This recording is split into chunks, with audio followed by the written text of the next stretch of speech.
Welcome to Dead Man Talking.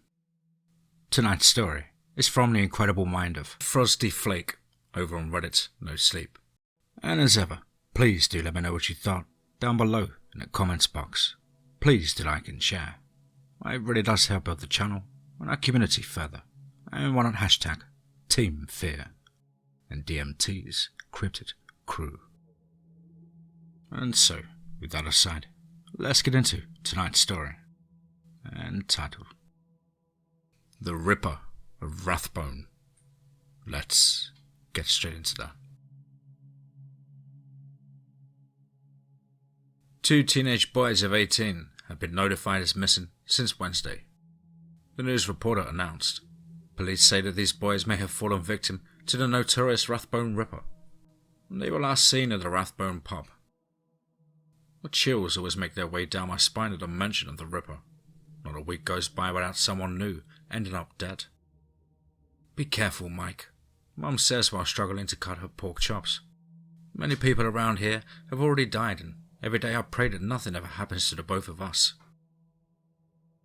A teardrop stained the tablecloth next to her plate. I reach out and cover her hand with mine. No, Mum. If anyone comes my way, I use those deadly judo moves on them. I joke and she tries to laugh. And then I bring up something I've been telling her a lot lately. We should move out, Mum, to another city. This place is dangerous. Darling, you know we can't. Another tear makes its way down her cheek. All the memories you shared with your dad are here, and I couldn't bear to leave this house. My Mum's always so sensitive about this subject, but she needs to understand that if we stay here, it won't just be Dad that died in our family. Well, let's just enjoy the food now, okay? I didn't make Saturday specials to just throw it away, she complained. Yeah, can't let these delicious pork chops go untouched, I said, trying to sound cheerful. And my dad wasn't killed by the Rathbone Ripper. At least that's what the police speculate, because his body was found, unlike all the other missing bodies. The bodies taken by the Rathbone Ripper were nowhere to be seen. Regardless, I believed otherwise. My dad was murdered just before the Rathbone killing started, and his killer is yet to be found. Some people want to believe that their loved ones are still alive somewhere, but the longest missing person has been gone for over 4 months. My blood curdles until I feel as though my body has been set aflame. Mum's right. We can't run. I need to find the man who killed my father and bring him to justice. I work a night job at a local pizza outlet until 1 a.m. I admit it is a bit frightening since it's a convenient setting to get murdered in, right? But I need to be able to support my mum now that Dad's gone. It's exhausting sometimes, especially since I need to be at school in the morning. But today was my lucky day. Little did I know how much I would jinx that, and the manager let me out 2 hours early. I was cycling back home when I saw a dark silhouette crossing the forest land that lay a few meters away from our neighborhood. It was difficult to see clearly, with the trees on the sidelines intervening my view, but I could definitely make out someone there. I abandoned my bike and silently crept closer, using the shrubs and bushes for cover. My heart was in my mouth, and I felt every cell in my body shivering as it tried to fight against anticipation and dread as the figure came into full view. And the figure stood with its back to me. It was cloaked in a long black cloak and a ski mask. Not an inch of skin was showing, and I couldn't see the face, but I assumed this was a man. I would have thought this was the Grim Reaper himself if it were not for the duffel bag slung over his shoulder instead of a scythe. And the bag looked empty, and slowly the figure circled around the spot and knelt down onto the ground. And I heard a soft click of a latch opening. The next thing I know, the figure jumps down a hole. I try to keep my breath steady, but as he re-emerges, my breath catches in my throat. 2 disembodied legs are tossed across the ground. 2 legs. A dazzling blue anklet is attached to one of the legs, and the heart-wrenching sense of pity washes over me. At this point, I have to dig my fingernails deep into the ground to stop the world from spinning. This is it, I thought. This right here was the Ripper of Rathbone. I wanted to do something, but an overpowering sense of hopelessness came onto me. I didn't want to die, and so I stayed paralyzed in my spot and watched as the Ripper carefully covered any traces of him being there, and make sure that the latch stayed hidden under the layers and layers of leaves. And then he leaves the scene with 2 legs in his duffel bag. It took me a while to break my stupor. I stumbled across the small clearing, and with trembling fingers I undid the latch, and as I lifted it, a wave of putrid stench hit me, and below me lay heaps of rotting dead bodies, tangled and twisted in strange angles. I could not make out any faces because the moonlight was dim, but it already seemed more than I could handle. And slowly I covered any evidence of my presence, and in a trance-like state I got myself back home. I immediately got into the shower and hastily started scrubbing away at my body. The hysteria kept building up. It was clinging to my body. Maybe if I scrubbed harder, I thought, it might go away. And the next morning, as I lay there, awake in bed, I had to come to terms with it. What I went through was real. It wasn't a dream. Only I knew, so I had to tell the police. I had to. My appetite was still not back and I felt nauseous, but still, I forced myself downstairs. Sunlight was streaked across the kitchen and the aroma of bacon and bread sizzled in the air. And Mum was singing along to Dancing Queen on the radio. "Good morning, Mikey," she exclaimed while handing me my plate. As she did so, something on her arm clinked against the plate. And I glanced at her arm as the light caught on her bracelet. Its blue crystals shone bright. And horror struck me right in the heart. The last time I saw that bracelet, it had not belonged to my mother, but to one disembodied leg that was carried in a duffel bag.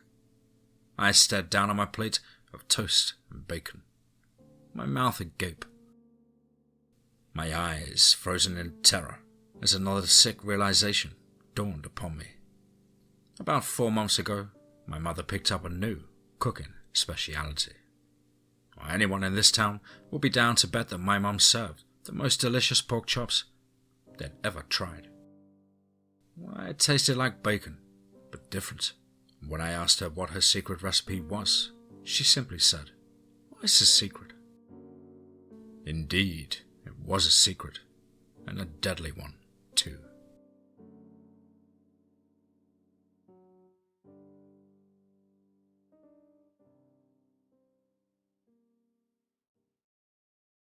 My dog is scaring me. Let's get straight into that. My ex didn't really like dogs, so after we broke up, the first thing I did was get a dog and all the other things he didn't approve of. But Jake was a black lab mix with a white patch on his chest and probably 50 or so pounds. I found him at a local adoption event. You donate whatever you can and they choose a pet for you. And if you like the pet, you can accept the adoption match. The event was focused on animals that were on a kill list and multiple shelters in the area were participating. And so I went to the adoption event and a woman named Angela introduced herself to me. She said she had been fostering Jake and he was within the age range and size that I was looking for. He's 2 years old and he's been returned to the shelter because the family moved out of state and left him alone. She tells me that it was through no fault of his own because he was an amazing dog. Angela mentioned that he was a single pet, kind of pet, and she asked me if I wanted to take him on a walk and she handed me his leash and I hooked him up. I put his leash on him and he stared at me. I pulled the leash just slightly and asked him if he wanted to go for a walk and he got up and walked to the door, kind of ignoring me but being pretty obedient. Angela looked at me from the window while I walked him. I didn't really feel a connection to him. He was aloof and never looked at me unless I was looking at him. And I told her that I liked him but would keep looking. I handed her back Jake and she genuinely looked upset. I kept walking around the events and even volunteered to help put some of the dogs away into the vans to go home, hopefully to live another day. It was getting late and already dark when I made my way back to my car. And there was Angela with Jake, and she was having a cigarette, leaning against the car, talking to someone. It sounded like they were arguing. And as I approached, she looked up at me. "Please take him. I can't keep him. He needs a good home," she pleaded with me, clearly desperate. Well, I don't know why, but I said yes, and before I knew it, she was handing me the leash and walking quickly away towards the street. The first few nights were fine. He slept under the bed and didn't really see him too much. It seemed like he needed some time to readjust to being a pet. I didn't know how to connect with him. I threw him a toy and he wouldn't come. I'd pour out food for him and he wouldn't come out for it. But in the morning, it would all be gone. Well, I'm a pretty sound sleeper, but the sound of clawing under the bed a few days later, it woke me up out of a dead sleep. I jolted out of bed afraid. I was sweating and my heart was racing. And I remembered I had Jake. Duh. And I called for him. Well, he doesn't come out. No surprise. I call for him again and I hear him clawing the floor and pulling himself out slowly from under the bed. His eyes wide and human-like. I patted the bed beside me and he looks at my bed for a second, but then sinks back down and crawls back under the bed, ignoring me further. I only saw him for a second and the room was pretty dark, but he looked different somehow, larger and more menacing. I must have been seeing things, I thought, and I had a hard time falling asleep. I wake up around 5 in the morning, a few days later, and go to my office across the hall and start to work.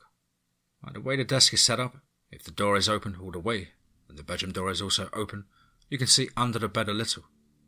And as the sun starts to come up, I notice a dark object on the floor. I can't tell what it is. Maybe the blanket fell off the bed, but as the sun rises, the shape becomes more familiar. Why, it's Jake, and with his dark eyes fixed on me from under the bed. He grins at me, teeth look sharp, and he's drooling. I closed and locked the office door, not knowing what to do, or what the hell that is under the bed. He looks so normal most of the time. Now I call the shelter, the host of the event, and tell them about Angela, who said she was from the shelter out west. But the woman on the phone wasn't really listening, and she never heard of anyone named Angela from any shelters out west. And she asked me to leave my name and number, and she'd check the list again to make sure. I kicked myself for installing the doggy door. It was so odd to hear the flapping of the door randomly as Jake came and went, only when I wasn't around. I'm going to let him out and call animal control and tell them that I found this random dog. He's not chipped and I didn't sign anything. Angela just kind of gave him to me. I was racked with guilt, so upset about how much I wanted a dog, and now I'm thinking of doing this. But I don't know what he was, but he wasn't just a dog. I unlock the door and I can hear Jake in the bedroom. The door is somehow closed. I sat in my office all night, waiting for Jake to try and get in. He wouldn't go outside after that. It's like he knew of my plan and didn't want to give me an opportunity to call animal control. There were moments where he was a dog, and other times he was something else. This dog-like creature, moving in a way animals just don't. I snuck out of the house once. I heard the door flap and drove as fast as I could to a hotel, where I cried and screamed on the way. I was finally free, out from under the watchful eye of my goddamn sheltered devil dog. I got to the 15th floor room with a balcony and a view of the ocean. And as soon as I got into the room, I checked under the bed, the closet, the bathroom, everywhere for Jake. And for the first time in almost 2 months, I slept soundly. I woke up in that feeling of dread and fear that had been bubbling like a bad dinner in my gut. I was gone. I stayed there for 3 days until my credit card bled. I went back home and the first thing I noticed was my front door was wide open. I wasn't sure if I should go in, but I did, and the thickness in the air is gone. The house, it seemed brighter. It felt better. I looked around everywhere in the house, and when I was convinced that he was truly gone, I sat on my couch and cried in relief. And my first thought after that was that fucking doggy door. when I ran to the garage and grabbed some wood, 2x4s and screw 5-inch screws into the door frame, and called a handyman and scheduled someone to come over and replace the door. It had been almost 3 months since Jake left, and I'd stopped seeing him sitting in the corner of the room at night, and I stopped hearing that clawing dragging sounds under the bed when it's late and I'm almost asleep. And that is, until last week. I looked out my bedroom window because I heard an obnoxious, repetitive knocking sound outside. It was driving me crazy. I figured it was a woodpecker. We had so many of them in the woods behind my house, and if they land nearby, I could hear them from any rooms on that side of the house. Well, the sun had gone down and it was almost dark outside, and at the corner of my eye, I see something moving in the trees, and a flash of red with black around it. I focus my eyes and Jake grins at me, showing big white teeth. He looks straight at me, and with the same no expression about 15 feet up in the trees behind my house. I close the blinds, grab my gun from the safe and put it out on my nightstand. And I keep hearing the knocking. I lock the door and pull the covers around me. I don't know how I'm ever going to sleep again. I'm writing this from my mum's house. She only lives 20 or so minutes away from me, and I've been hearing sounds at night here, too.